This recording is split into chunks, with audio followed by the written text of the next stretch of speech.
E a gente vai iniciar isso aqui. Essa é a aula 3 do nosso curso sobre computação quântica. A gente vai falar sobre alguns algoritmos de forma simplória no momento. Então, mais pra frente vai entrar mais programação. Mas eu vou citar e dizer um pouco sobre a importância de alguns deles, como o de Simon, de Grover, de Shor. Geralmente eu vou falar dos Vazirani, mas não nessa aula. Vazirani não vai ser essa aula. É, o primeiro artigo é muito importante. E com todo o curso de computação quântica, vai ver esses sendo citados como os mais relevantes. Tem o algoritmo de Dodge também, que eu não tô citando aqui.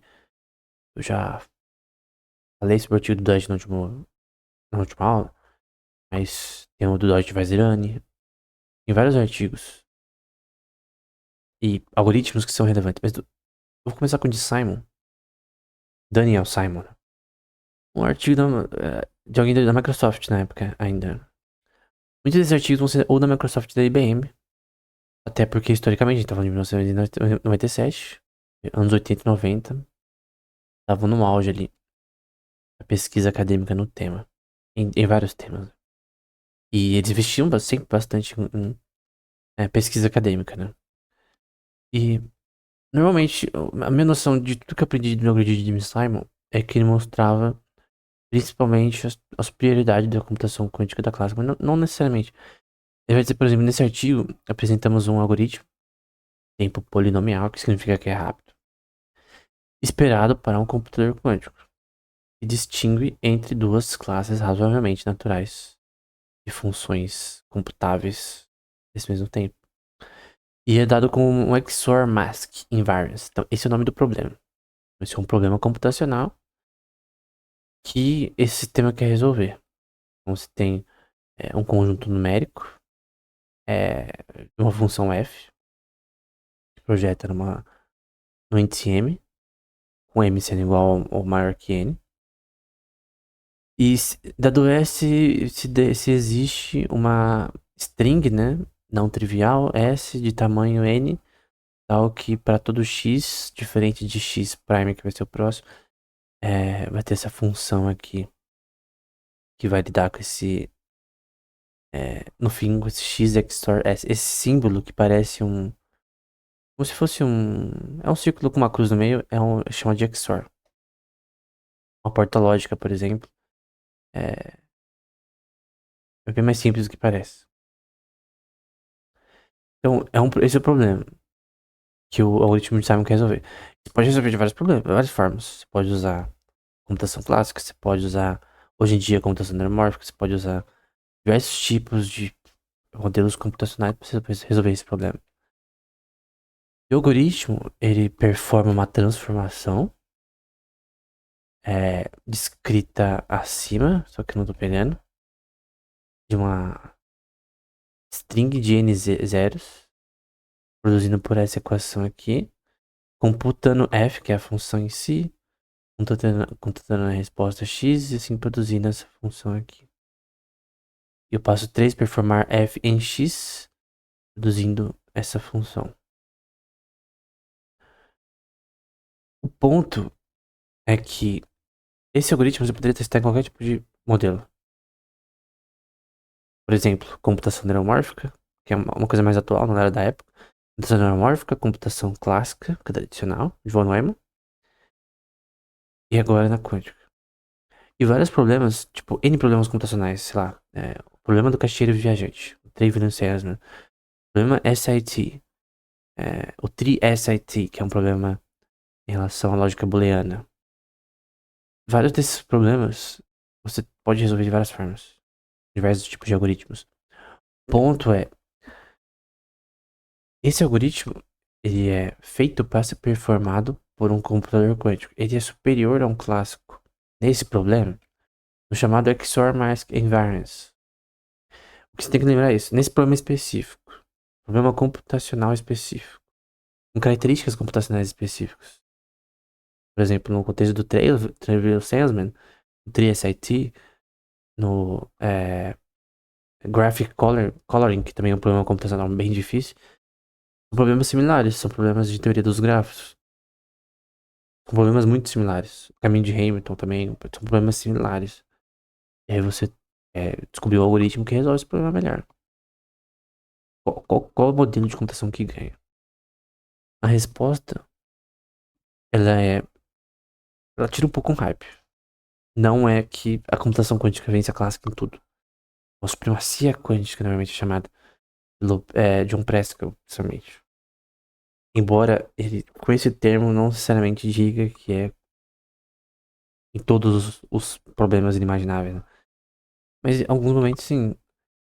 Em alguns momentos que inteligência artificial, o algoritmo de inteligência artificial resolve um problema, é clássica, quântico, que não vai resolver nunca. Vai demorar pra resolver, pra alguém achar o algoritmo que passa do inteligência artificial. A inteligência artificial é uma forma.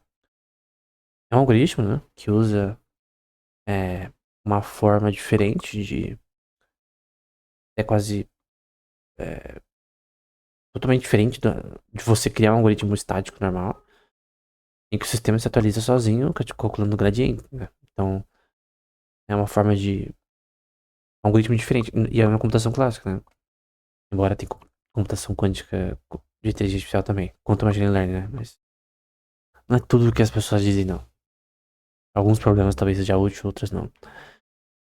Conclusão, já que qualquer computador quântico rodando em tempo polinomial pode ser facilmente simulado em P-Space, eu já vou explicar o que isso é, como apontado num certo artigo, que é do Charles Bennett, está sendo citado aqui, nós dificilmente iremos provar no curto prazo que BQP é maior que P. Ok.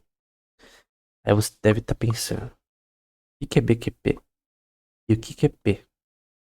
Isso, qualquer pessoa que estuda ciência da computação tem que saber de cor salteado, cara. Se você fez ciência da computação, você não sabe o que é P e NP, tem algum problema, porque, cara, você trabalha na área de programação, que é uma área mais comercial, você vai pra uma empresa e tal, você tem que saber o que isso é, cara. Você tem que saber que certos, que tipo de algoritmo vai rodar melhor no software de um jogo, por exemplo. Um desenvolvedor de games, é da parte de programação. Tem que fazer um algoritmo de optimização do jogo para funcionar em celular mais fraco. Você tem que saber como funciona classes computacionais, senão você não vai nem entender o que você quer fazer. E nem quando você tem que falar pro seu chefe que, cara, otimizar esse jogo é impossível. As pessoas reclamam de otimização de jogo porque, cara, nem sempre é possível otimizar um jogo o suficiente. Ah, mas tal empresa otimizou um jogo. Cara, nem sempre otimizar um jogo é uma computacionalmente, algoritmicamente possível. É aquela questão de dissipação de energia. Tem que ter uma lower bound, um mínimo necessário pra você computar o GTA no Ultra. O meu PC não joga GTA não roda GTA no Ultra. Porque computacionalmente o meu computador ele não é capaz. Não tem placa de vídeo, por exemplo. Ele não é capaz de computar o GTA V no Ultra. The Witcher 3 no Ultra. Então precisa de uma capacidade computacional mínima. E isso é definido o que é chamado de P-Space ou complexidade computacional nesse contexto. Então vamos lá. Esse gráfico que você está vendo aqui, essa representação, essa imagem, não necessariamente representa da melhor forma esse tema. Mas o que você tem que lembrar é que o P é o mais importante e o NP também. Um problema P é um problema da classe polinomial. O que significa isso? Que existem algoritmos. Aqui são várias classes de problemas, como por exemplo bubble sorting. É um problema algorítmico específico. Tem vários algoritmos de sorting. Então, se por exemplo você tem uma lista de pessoas e você quer fazer um algoritmo para classificar o nome de pessoas com casas, com vários elementos e fazer um algoritmo de pesquisa, por exemplo. Para quando eu colocar, vamos supor, 3 letras, já aparece lá todas as opções que tem essas 3 letras, para você achar mais rápido. Um site, por exemplo, o nome de uma casa na região que você quer procurar. Ou um livro que você quer ler no Google. Vários algoritmos de sorte no Google, até usando inteligência artificial para completar o que você quer. Você vai pesquisar no YouTube tal coisa, com base no que você já pesquisou anteriormente, você já consegue saber o que você vai pesquisar. Hoje no Google, eu tava pesquisando sobre Tomás de Aquino e aconteceu isso, cara. Mas ele preveu o que eu ia escrever porque eu já tinha pesquisado isso recentemente. Aí tem um pouco. Dá pra você fazer isso com long short term memory, inteligência artificial, mas enfim. Todos os problemas da classe P existem algoritmos que resolvem esse problema rápido. É isso que você tem que lembrar. Alguém poderia dizer todos os problemas estão na classe P? N- No momento, não. No momento. Calma aí, né? NP são problemas em que você pode usar um algoritmo para testar que dentro daquele problema tem uma solução P. Então, por exemplo, Traveling Salesman, dado um número de cidades, tem que calcular com um certo budget, um orçamento, qual que é o caminho mais rápido que você passa por dentro de cidades. Quando você tá em 1.000, 5.000, você consegue ter um algoritmo rápido para resolver esse problema. Quando vai para 1 milhão de cidades, 50 milhões, 100 milhões de cidades, esse problema fica na classe NP. Ou seja, eu tenho uma prova teórica ou computacional que esse problema tem solução, eu consigo checar isso.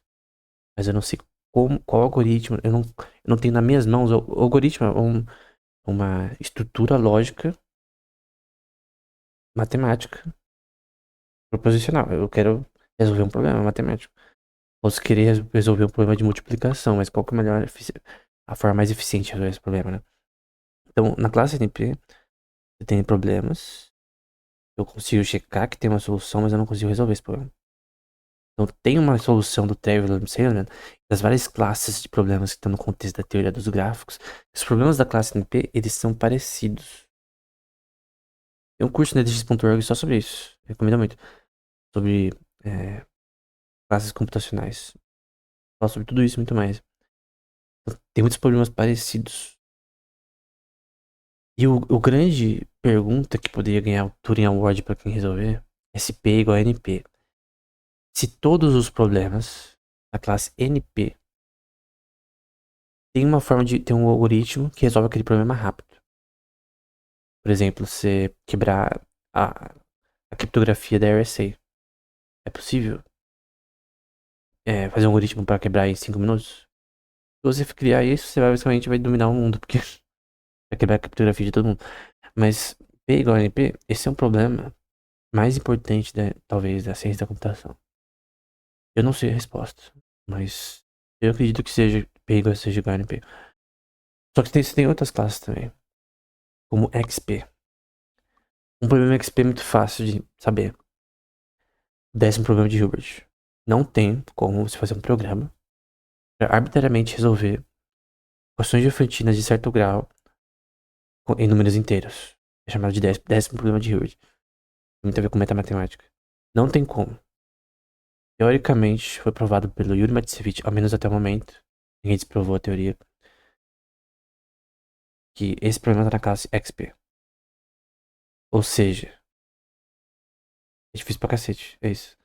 Esse problema é tão difícil computacionalmente que não tem como você ter uma solução pra ele rápida. Sempre vai demorar pra se computar. Cara, tem problemas na área de games, seu NP. NP hard também. NP hard são problemas que você não consegue checar. Tem uma solução. Talvez tenha. O envelopamento de proteínas, ele era considerado NP hard. Agora é P. Gradient Descent na inteligência artificial era considerado NP hard.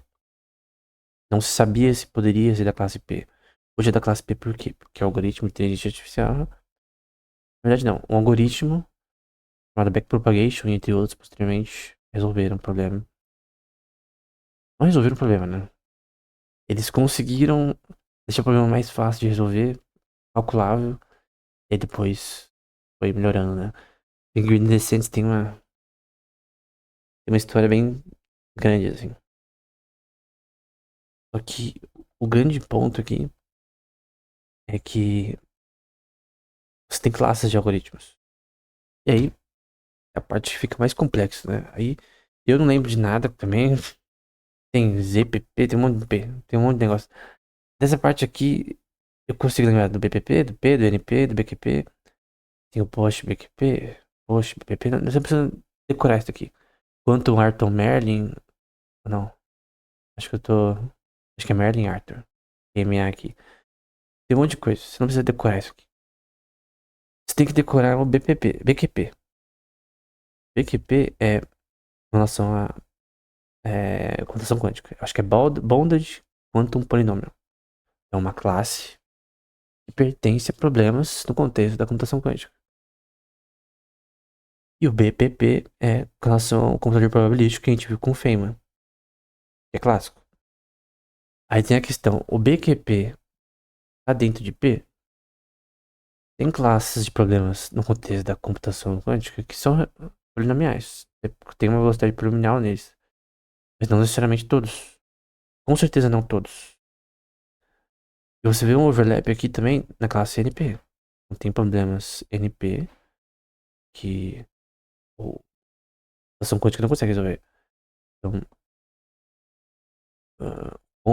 tudo isso é muito mais difícil que parece, mas a questão é que tem classes computacionais associadas à computação quântica. É o BQP, por exemplo. Isso é extremamente importante. Tem outras formas aqui, tem muitas outras formas e é muito mais complexo. Eu posso explicar aqui, mas. O ponto é BQP igual a P ou BQP igual a NP. Isso é interessante, porque se fosse. Vamos supor que, teoricamente, vamos supor. NP igual a P e BQP igual a NP. Então significaria que todos os problemas no contexto da computação quântica podem ser resolvidos polinomialmente. Ou seja, tem um algoritmo que resolve isso rápido. Quanto mais eu aumento o input, eu não preciso aumentar minha capacidade computacional. Porque é assim. Exemplo, Minecraft. Com todos os shaders tryhard, mais tryhard possível. Você pega o jogo com mais tryhard o. É, com Ray Tracing, no Ultra, todos os tipos de coisa. A questão computacional é mais difícil que você pode resolver em polígonos na tela inimaginável. A questão é, o computador clássico, ele resolve melhor que o quântico? Não necessariamente. Esse é o ponto. No momento, e teoricamente, nunca todos os problemas que são resolvíveis na computação quântica vão ser melhor que na clássica.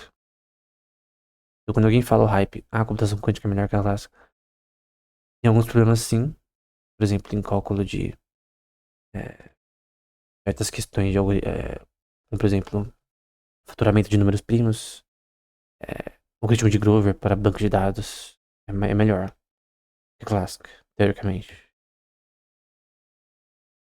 Não necessariamente, né? Porque de repente você descobre e inventa um algoritmo que consegue. Porque a questão é que, cara, você pode, de repente, descobrir um algoritmo, criar um algoritmo que resolve um problema NP, usando inteligência artificial ou outra forma. Você não consegue, por exemplo, resolver todos os problemas da inteligência artificial. Mas se fosse possível, NP seria igual a P. Tem uma coisa também que se você resolve de forma perfeita TSIT, por exemplo, que é como se fosse o santo graal dos problemas NP-complete, que a gente chama, você resolveria todos. Então, como eles são problemas parecidos, se alguém resolver um ou mais, já consegue resolver a maioria. Enfim. E aí vamos pra isso. A gente tem um exemplo disso. É o algoritmo de Shor, desse paper aqui. Por sinal, tem um. Eu acho que saiu, mas no edx.org tinha um curso do MIT de computação quântica. Quem ensinava era o Peter Shor, que é o mesmo autor daqui, e o Shuang, um autor de um dos livros texto mais assim conhecidos no tema, mas são usados em universidades. Ambos do MIT. E também tinha outro professor mais novo que ensinou depois. Cara, é o melhor curso que eu já fiz na minha vida nesse tema. E eu não sei se ele tá acessível ainda no edX.org ou na página do curso do MIT, mas se você puder fazer, faça. Tipo, é dividido em duas partes. Tem a parte um e a parte 2. Tem o título. O título fica com a parte um, depois a parte 2 também. E é muito bom. As anotações que eu mostrei, por exemplo, no vídeo sobre matemática, como fazer anotações, né? Tem, por exemplo, desse curso. Anotações desse curso aí. No caderninho verde, eu acho. Ele cita uma coisa no começo, né? Porque eu achei interessante. Que é a Quantitative Church Thesis, né? Qualquer dispositivo de computação física pode ser simulado por uma máquina de Turing em um número de etapas polinomiais nos recursos usados pelos dispositivos, né? Então você tem os recursos, né? Você tem que ter capacidade de transistores e de hardware para você rodar os zeros e uns ali. Tem uma dissipação de energia mínima, mas pode fazer qualquer computação. Você pode fazer multiplicação, divisão, é, qualquer coisa desse tipo, aritmética. O algoritmo de Shor vai falar, né? Mesmo que nenhum computador quântico útil seja construído, esta pesquisa ilumina o problema de simular a mecânica quântica em computador clássico. Então ele estava falando que mesmo se um computador quântico seja impossível de ser construído, isso em 94, né? Foi quando ele publicou esse paper, embora esteja em 99 aqui, ele publicou em 94.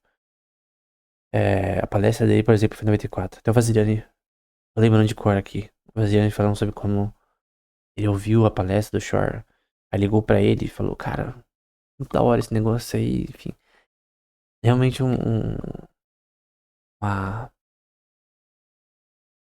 um achado muito importante esse que ele fez, né? Então, mesmo que não funcione esse negócio, tem essa questão de simular classicamente a parte quântica. Então, teoricamente, o que estava tentando dizer, caso seja possível, olha esse algoritmo. Mais ou menos isso. Ele vai dizer, assim, qualquer método geral para simular a mecânica quântica, com no máximo uma desaceleração preliminar, levaria a um algoritmo de tempo polinomial para fatoração. Então, em fatoração de números primos, se você tivesse um computador quântico e fosse funcional e conseguisse implementar esse algoritmo de forma correta, se resolveria melhor que qualquer outro algoritmo clássico de forma polinomial, ou seja, na classe P, nesse contexto, esse problema. Aí você fala, nossa, mas que inútil, né? Pra que você vai querer resolver números primos? Do ponto de vista de computação, eu creio que é muito útil. Para todo mundo que estuda ciência da computação, você quer resolver problemas que são associados a, por exemplo, fatoração de números primos, né? E o crivo de Aristóteles, por exemplo, tem a ver com isso, um dos iniciais. É interessante do ponto de vista matemático, mas não só do matemático. A base da criptografia da internet, como a gente vai ver, é uma fatoração de números primos. São muito grandes. Teoricamente você consegue fatorar, mas não no nível de uma chave de 1048 bits pra cima. Ou até 2048, 2042 pra frente. Se fosse possível craquear as chaves da RSA de forma mais rápida, a criptografia de toda a internet ia ruir. E basicamente nenhuma informação na internet seria segura mais. Você entrar no site, a pessoa ia conseguir fazer um man in the middle pra conseguir ver o que você tá falando no site quando quisesse. Ele tem a chave de faturação ali pra quebrar a criptografia do site. Então, isso é algo muito importante. Então aqui é só a descrição na notação, né? De estados em superposição de partículas. A gente tem a notação de Dirac para descrever que aqui são estados quânticos. Mas tem a soma desses operadores. E aí você tem os qubits. Então, 00, 01, 10, 11. Eu não tô falando muito sobre a notação de Dirac ainda, né? Mas basicamente essa notação aqui tem a ver com a... Quando você vê essa notação tem a ver com qubits. Tem a ver com... Fisicamente a gente tá falando sobre partículas também que tá sendo usado nesse contexto. Obviamente. Mas pensa nisso como uma formatação, um símbolo que tem a ver é, com partículas, não só com computação quântica em si, mas com partículas que estão sendo usadas nesse contexto. Então, as operações feitas com elas, que você está tentando representar zeros e uns nesse contexto. Então, com portas lógicas, né? Com formas de você fazer essas operações. Vai ser. Isso daqui é extremamente importante para você entender depois os algoritmos, né? Que por sinal é muito mais difícil que na computação clássica. Até porque aqui você não está lidando com uma apenas com uma linguagem de máquina tipo estilo Python, né? Uma coisa mais complexa, mais estrutural, né? Então você tem, por exemplo, aqui uma matriz que representa aqui todos em vários relacionados a essa computação. Aqui são só coisas, exemplos, né? Não é um algoritmo aqui dele em si. No curso dele, por exemplo, ele fala bastante sobre detalhes desse algoritmo, além de outros. E ele cita também o algoritmo do Stolhag-Strassen, com certeza pronunciei errado, que era o melhor algoritmo na época que ele escreveu esse paper. Com certeza deve ter o melhor agora. Na versão clássica, então alguém criou esse algoritmo, esses autores aqui, e tem a ver com fatorar números primos. Aí você já pode ver que usa Fourier Transform, que é esse FFT, uma transformada de Fourier. Já falei no canal, em certo momento, em aula de programação. E RPM, que é Cursive Pointwise Multiplication. Depois Inverse FFT, que é a transformada de Fourier inverso, que é diferente de algoritmo também. Então ele usa esses métodos, que é só uma representação visual, para fatorar números primos. Obviamente não resolve o problema da array, né? E aí, você tem os passos, o algoritmo de Shor, que eu acho que essa versão é melhor explicada, né? Você tem partes clássicas e partes quânticas. Esse GCD é de Greatest Common Divisor. Eu lembro até hoje, quando eu era pequeno, né? Na escola que eu estudava. Era um professor até careca. Eu lembro, como se fosse hoje. É a primeira vez da minha vida que eu vi na lousa alguém, na minha vida, né? Me mostrando o algoritmo de Euclides, né? Eu não sabia que era que Euclides já mostrava esse algoritmo anteriormente na época. No livro Elementos do menor divisor comum, né? Greatest Common Divisor, né? Maior divisor comum, né? Nesse contexto. E é usado aqui nesse contexto aqui. Então, selecione um menor que m menor que n ao que o GCD de mn vai ser igual a 1. É o Greatest Common Divisor, maior divisor comum. E tente achar J nesse contexto, só que aqui você vê que é a parte em que a computação quântica está sendo utilizada. Tente usar, e J nesse contexto matricial, tá? É um contexto matricial em que você tem linha e coluna. Então, I e J é de linha e coluna nesse contexto matricial. Em que são operações matriciais. Tudo que você está usando aqui é matricial. Tudo em computação quântica são os algoritmos, né? São matrizes que você está usando. Tanto que na parte do IBM Control Experience, basicamente você está usando matrizes para fazer a computação. Você tem que entender o que está acontecendo, né? Testar se R é ímpar, acho que é ímpar even em inglês.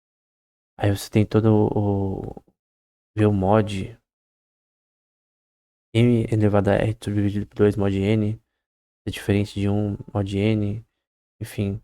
Aí tem todos esses estudos, se falhar você volta, falhar você volta.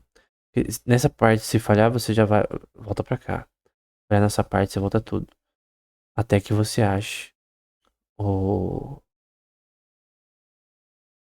Até você chegue na última parte e faça realmente o último processo ali. O objetivo é fatorar números primos, é isso. E números primos grandes você quer fatorar. Na forma de criar a MyRSA, você tem que fazer isso.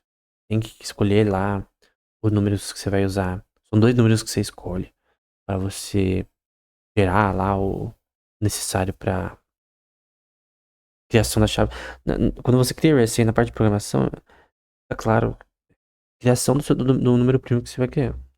Quanto maior, melhor, né? Quanto maior o número primo, é mais difícil de fatorar. Porque a gente é mais representado no número de bits da chave, né? 2048, 5000 e... Lá quantos? Não lembro quanto é. Na verdade, eu acho que é 5026, não lembro. E tem esse artigo chamado Como Fatorar uma chave RSA de 2048 bits, que é padrão aí da atual da internet, mais ou menos. Se você usar uma chave boa. 5.000, sei lá quantos bits já é mais. É que demora mais pra você fazer as coisas num jogo, no aplicativo, né? Isso aqui é usado em aplicativo, em site, em todo tipo de coisa que tem criptografia. Seja o RSA, AES, que é outro algoritmo. Criptografia de chave elíptica, aí é outro esquema. Aí tem a ver com todo outro contexto, que a gente não tá falando aqui. Mas esse artigo diz que poderia ser, teoricamente, possível com 20 milhões de qubits, tryhard. Noise qubits, não são qubits puros, eu já vou falar disso posteriormente, em 8 horas. Cara, se isso fosse possível, basicamente você poderia craquear qualquer tipo de site no mundo em 8 horas. Então, a possibilidade disso é bem avassaladora, porque 2048 bits já é uma coisa tryhard, já. A capacidade de computação sempre aumenta, mas já é tryhard. E a questão é, isso não é possível. Tem pessoas que sugeriram menos qubits, até 1 milhão de qubits. Tem pessoas que sugerem muito menos que isso. Mas o ponto é que, teoricamente, talvez, cada vez tá funilando melhor quanto capacidade computacional com questão de computação quântica é necessária. Também tem questão de estados puros, eficiência computacional. Tem que ter em mente aqui, né? Por sinal, pessoas do Google aqui, né? Tem uma pessoa do Google aqui. E das forças suíças, né? Armadas. Do Royal Institute of Technology, da Suécia também. Então a gente vê o algoritmo de Shor. Então ele é capaz, teoricamente, de no futuro talvez quebrar o algoritmo chamado RSA, que é a base da criptografia da internet, jogos, todo tipo de coisa. Tentativas de realizar agora o algoritmo, não de RSA, é de Grover, na verdade. Aqui em cima tá errado. O algoritmo de Grover, ele pode ser usado para database search. E tem várias implicações nesse setor aqui, que é o de colisões de hashes. Então, se você fazer um curso de criptografia, no contexto é, contexto computacional, obviamente, você vai ouvir sobre colisões de hashes. Aqui eu tenho chaves, então John Smith, Liz é a senha praticamente. Tenho hash associado a essa chave. Eu posso ter também hash functions, que são funções de hash que são usadas para verificação de identidade e também, não só de identidade, mas também de processos que podem ser usados em aplicativos. O Bitcoin, as criptomoedas também usam funções de hash, Merkle Tree, por exemplo, nesse contexto. Colisões entre hashes são quando você tem hashes que eles, dá pra ver que você tem duas pessoas, duas chaves batem com o mesmo hash. Se você acha essas colisões de forma suficiente, você pode fazer uma tabela de hashes, pode permitir que você craqueie os hashes. Você consegue, por exemplo, saber qual é o hash que representa o John Smith, a senha talvez, embora o hash não deveria dizer quem. Porque o hash, se você craquear o hash, você contém a senha, você contém a chave. Tem na área de hacking, né?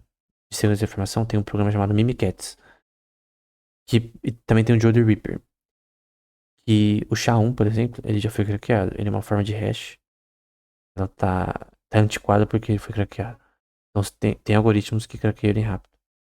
Se você craqueia um hash, ele se torna inutilizável. Porque basicamente em diversos tipos de aplicativos, páginas da internet que você tem senha de pessoas, se você achar o banco de dados de hashes, não tiver Celting ou outras técnicas de você. Tem formas de você melhorar os hashes, formas clássicas de você fazer os hashes ficarem ainda mais complexos, de você. O mesmo que o hacker consiga ter acesso aos hashes, ele não consegue craquear. Você aplicar salto em outras técnicas para você evitar colisões de hashes. Para quem tem empresas na área de criptomoedas, isso é extremamente importante. Uma empresa, tipo uma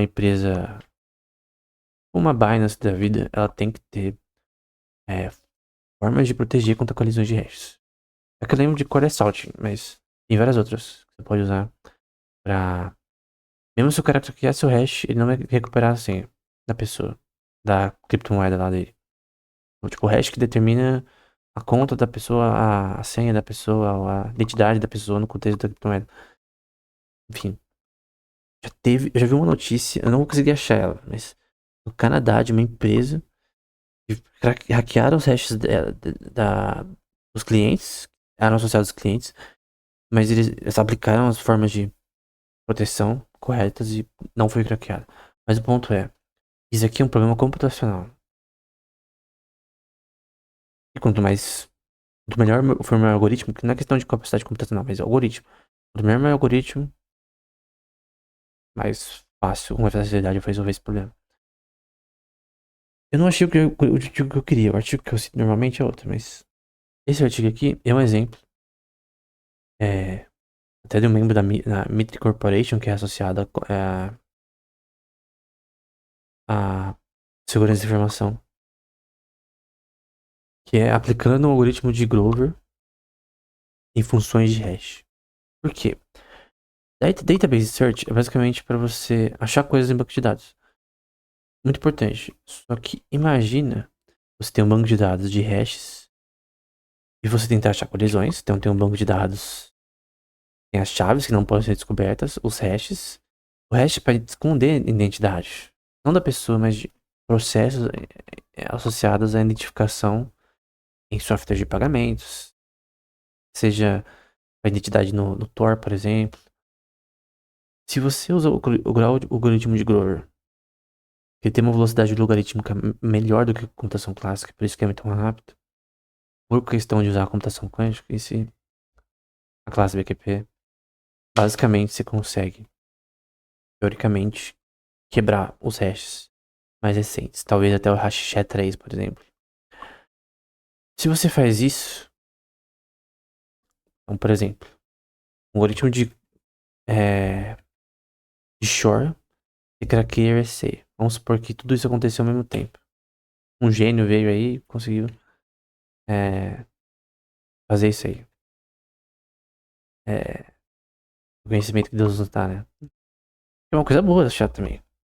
Se resolver esse problema é uma coisa boa, porque é melhor alguém resolver depois achar a solução, né? Porque se alguém consegue criar algoritmo de Grover e de Shor que realmente funciona, aí vai ter mais pesquisa ainda. Já tem, mas mais pesquisa ainda pra resolver o problema.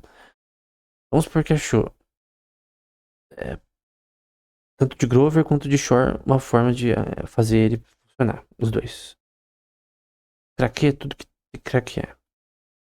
Basicamente, a internet, a segurança da internet entra em colapso, né? Todo o sistema financeiro entra em colapso. Tudo. Tudo baseado em criptografia e digital. Principalmente hoje que o dinheiro é muito digital, né? Aí vão ter que resolver o problema. Tem várias formas de chamada de post-quantum cryptography, né? Criptografia pós-quântica, né?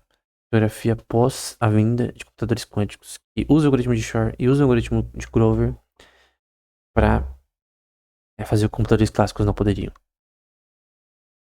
Aqui pra gente tem input, a gente tem a questão alfanumérica, foi gerada através de funções criptográficas de hashes. E aqui, por exemplo, é a senha da pessoa na criptomoeda dele. E aí a pessoa craqueia, porque a informação tá aqui. E aí você tem que fazer um bagulho louco de achar as colisões. E aí tem uma coisa chamada, por exemplo, esse artigo pra mim, não é um artigo, é uma tese de mestrado, Dugner de Salt. E, cara, eu já li muitas teses de bacharelado, de mestrado, de doutorado. Tem muitas que são horríveis. Tem muitas que, tipo, tô falando da Europa também, vários países. São horríveis, cara, que são, tipicamente, medianas ou ruins. Normal. Assim, eu não li tanto assim quanto um professor deve ter que ler, né? Porque professores que analisam constantemente teses é mais frequência, né? Mas o tanto de tese que eu já li, cara, tem teses que são ruins. Essa aqui tem 60 páginas e é extremamente bate no ponto com imagens muito boas e muito bem construída. Essa tese, na minha opinião, tá de parabéns, né? É, eu também vi algumas teses que são de mestrado e doutorado, que eu já assisti no canal há muito tempo atrás, em relação a, por exemplo, campos receptivos. Tem a ver com inteligência artificial nos games, né? Também vi muitas teses boas nesse tema, né? Mas tem teses boas e ruins. E essa daqui é uma excelente, cara. Alto nível. O professor tinha que dar 10 aqui. Bom, até o básico, né? Aqui a gente tem chaves simétricas, criptográficas, que é uma chave simétrica, né? Então, a chave RSA, por exemplo, ela é assimétrica. Ela é uma chave de criptografia pública. Você tem a chave que é disponível para todo mundo e a chave privada. A AES é uma chave simétrica porque ela só tem a chave privada. Você não pode saber essa chave. A RSA está disponível para todo mundo. Você pode falar, mas quem é o idiota que vai pôr uma chave pública? Se alguém conseguir craquear aquela chave, é disponível online, você pode ver online. Na verdade, no seu browser você consegue ver a chave pública de um site. Se alguém craquear, a questão é que não é possível alguém craquear. É muito difícil computacionalmente. Então a IES é simétrica. Você precisa da chave física. Física não, perdão. Embora tenha formas de fazer isso, mas você tem que ter a chave privada. Aqui você tem que ter para craquear a chave pública e privada. Tem um exemplo da Uber e o código fonte deles lá, de um projeto deles foi tava com a chave privada dentro do source do GitHub. Algum funcionário júnior, sei lá, deixou a chave privada dentro do GitHub que era público. Os caras acharam, né, os ratos e deu um problema, mas enfim. Acho que era a chave da Amazon Web Services dele, na nuvem. Nossa, dá pra você fazer um rolê louco, assim. E esse ECC é criptografia de chave elíptica, né? Elliptic Curve Cryptography. É diferente. Não tem a ver necessariamente com. Não é igual a essas daqui, necessariamente. E formas de posse quanto criptografia que usam elipses, criptografia elíptica, é diferente. Tanto você resolver ela, quanto girar formas de criptografia nesse contexto. Então, tem formas de criptográficas que não tem a ver com fatoração de números primos, mas sim você resolver mapas elípticos. Eu não lembro de cor. Questões relacionadas à isogenia, coisa do tipo. E por que ele tava falando isso? Por que ele tava falando sobre isso, né? Ele tá falando sobre Post Quantum Tor. O Tor é uma rede que é da conhecida Deep Web, né? É um browser. Ele tá numa rede de computadores, de servidores, chamada de nodes. Tem middle nodes, entry nodes, exit nodes. Ele basicamente mascara a sua posição. Então, tô no Brasil, entro no Tor. 3 aqui, tipos de nodes vão mascarar minha identidade. E aí ninguém vai conseguir saber de onde eu sou. Uma forma de privatizar assim, a sua. Você ao surfar na internet é uma expressão muito velha, né? Padrinhos mágicos da vida, mas ao você surfar na internet, você tem mais privacidade, não torna a vida. Só que a questão é, se você quebra a RSA, a criptografia de chave elíptica e também questão de hashes, né? Você basicamente vai ter o fim da criptografia que o Tor gera. E fim da privacidade na internet. Da parte do governo quanto das pessoas comuns. Então você tem aqui RSA.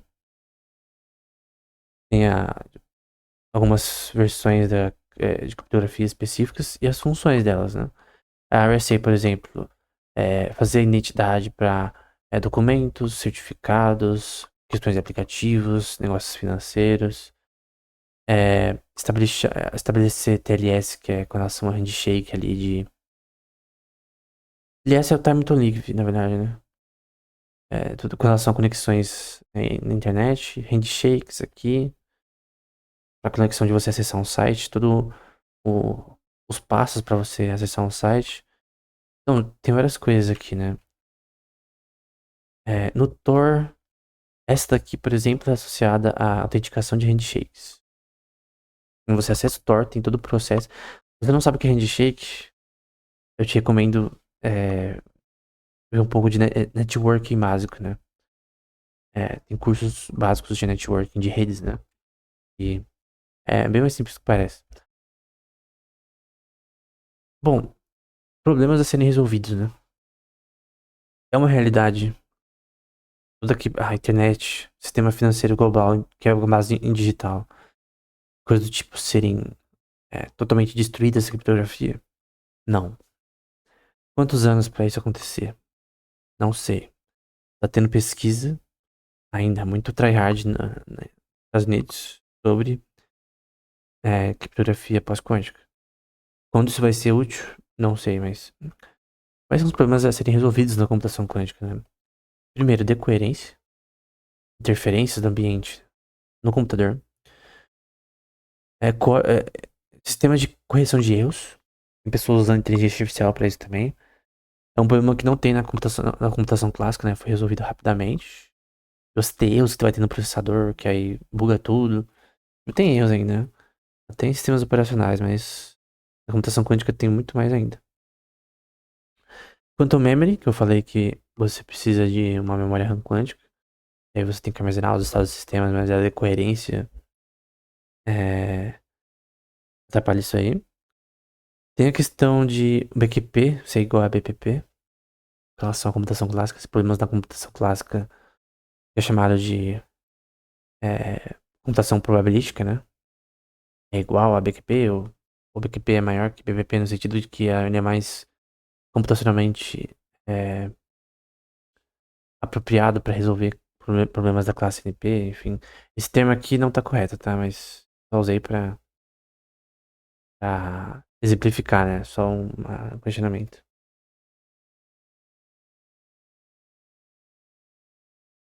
Então, e também essa daqui que é Lei de Moore. Lei de Moore é o número de processadores, assim, o aumento da complexidade computacional em questões de processadores está sendo resolvido através da produção de chips cada vez melhores. E a cada 4 anos, não lembro exatamente o padrão, você tem a capacidade computacional crescendo, né? Então, quando eu era pequeno, o memory card de 8 GB, perdão, de 8 megabytes era não sei quantos reais. Hoje em dia você compra um pendrive de, sei lá, você compra um bagulho de 16 gigas pelo mesmo valor que um memory card da época do PlayStation 1. Que o armazenamento em dados era mais difícil, mais complexo, porque não tinha mais tanta eficiência de produção. Mas enfim. Então, a questão é quando você consegue subir nesse contexto, né? Quais problemas você consegue resolver? Será que a lei de Moore nesse contexto quântico é mais difícil de ver, né? Demora mais tempo. Sobre o 2, né? O problema 2. Sobre questões de correções de erros, que não é um problema totalmente resolvido agora, né? Várias palestras que eu vi recentemente no canal chamado QuizKit, da IBM, fala sobre esse tema, né?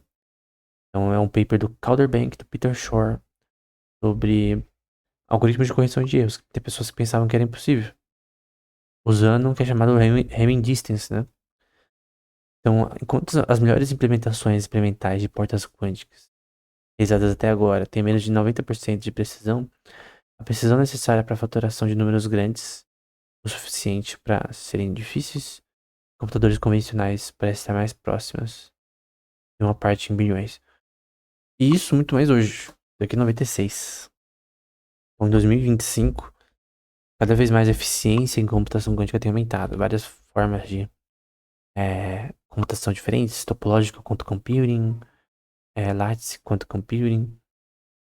Mas ainda assim a precisão é muito baixa com relação ao que seria bom. Estados puros também, em vez de mixos. Importante. É, eficiência. A questão de eficiência computacional é uma coisa muito relevante aí. Tem a questão do teorema da não clonagem, né? Tem sido amplamente assumido o teorema quântico da não clonagem. torna a correção de erros impossível. Só que não é o caso, né? Se fosse o caso, a computação quântica seria impossível. Teorema da clonagem, ele diz que você não consegue clonar estados quânticos. Informação armazenada dessa forma também você não consegue clonar. Bom, mas como você consegue transmitir informação, então?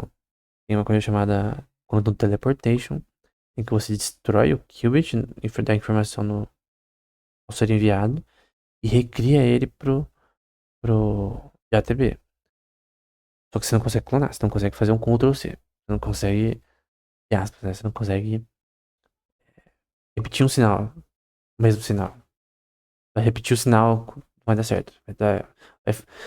Os spins das partículas tá tudo torto. E superposição de partículas, você tem nesse processo de entanglement, não consegue clonar. Vai ficar tudo torto, não vai dar certo. É assim, os seus zeros e uns não vão bater. A imagem que você vai mostrar não vai ser a mesma imagem. E aí você tem o que é chamado de Hamming Distance, né? Que é usado nesse contexto em algoritmos de correção de erros. E Hamming Distance é uma forma de distância computacional, como distância euclidiana e outras formas. O Eisenstein Distance tem várias formas de distância, mas essa é usada especificamente para algoritmos de correção de erros, né? Da forma que a computação vai acontecer em processadores, por exemplo. E aí você tem a teoria. Teoria é legal, tudo bem. E você tem a prática. E a prática foi com esse chamado NMR Quantum Computing, mais antigo, dos anos 2000. Um dos primeiros experimentos assim, físicos, né, nesse contexto. Você tem um material, e você tem um pulso magnético nesse contexto, um campo magnético sendo gerado, e o spin da partícula, de ar aqui, air spin, e foi uma das formas primárias ali para você ter um ambiente que você poderia controlar partículas o suficiente para você conseguir fazer alguma coisa de computação. Você precisa controlar os seus estados, né? Você tem um controle. Por isso que, por exemplo, em computação quântica de supercondução, né? Superconduting, você usa materiais extremamente criogenizados para você controlar a partícula o máximo possível, para você conseguir fazer alguma coisa. Então, nossa demonstração de correção de erros não implica que a correção de erros possa ser usada para superar os problemas da computação quântica. Conjuntos de alta temperatura, né? Isso naquela época, né? Então, posteriormente, outros métodos foram sendo inventados. Esse método, na minha opinião, não é tão relevante hoje em dia, mas historicamente ele foi muito utilizado, né? Temperatura realmente, no computador quântico comum, num sycamore da vida, é bem criogenizado ali. Só que é bem alto. Por isso que é criogenizado.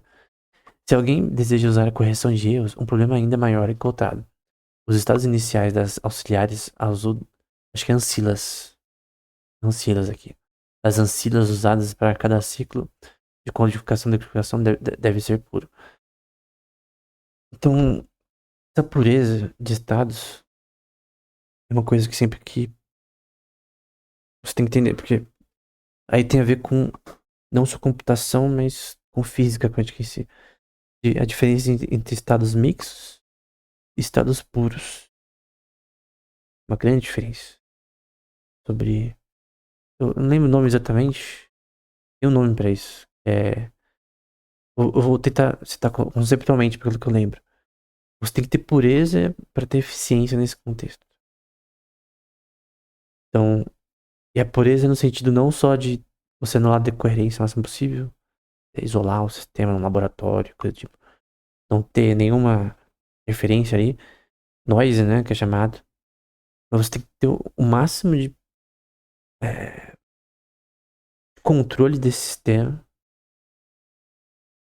sem interferência, sem noise, para ter eficiência numa lattice, que obviamente nunca vai ter eficiência de 100%, mas a maior eficiência possível, o suficiente para fazer os algoritmos funcionarem de uma forma melhor. Lembrando que tem computação quântica e clássica nesse contexto. Então, assim a gente fecha a terceira aula. Não sei quando eu vou postar a próxima. Tem um livro que eu recomendo. E ensina muito do que eu falei aqui, talvez até com mais propriedade, de uma forma muito mais simples. Então o livro sobre computação quântica, ele é fácil e mais simples. Talvez aumente no futuro, eu tenho que revisar também. Ver umas coisas mais recentes também. Mas o ponto aqui é, até agora foi primeiramente só dar os principais artigos. A gente já viu já praticamente todos os que eu queria ver principais. Aqueles que em todos os cursos que eu fiz foi citado primeiro. Na próxima aula, a gente não vai falar sobre algoritmos. A gente vai falar sobre a história da física quântica e no contexto da computação quântica. Como alguns avanços, principalmente na qualidade de Bell, as matrizes de Pauli, é, o avanço do Dirac, Heisenberg, Born, foram importantes para essa teoria melhorar. E, como eu disse, se você quer avançar nesse tema, você tem que, no mínimo, estudar um pouco sobre física quântica. Você não precisa ser especialista, você não precisa ser físico.